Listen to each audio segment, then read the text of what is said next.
Installing a mono amplifier, speaker.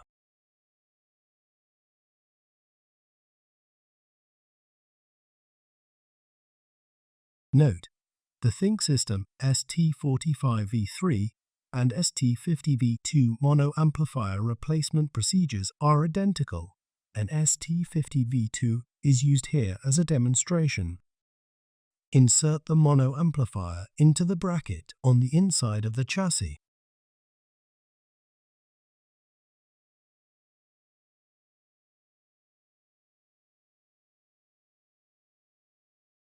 Fasten the screw to secure the mono amplifier to the chassis.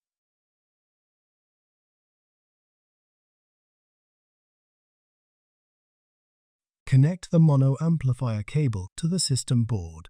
The cable connector location will vary on different models. Install the server cover.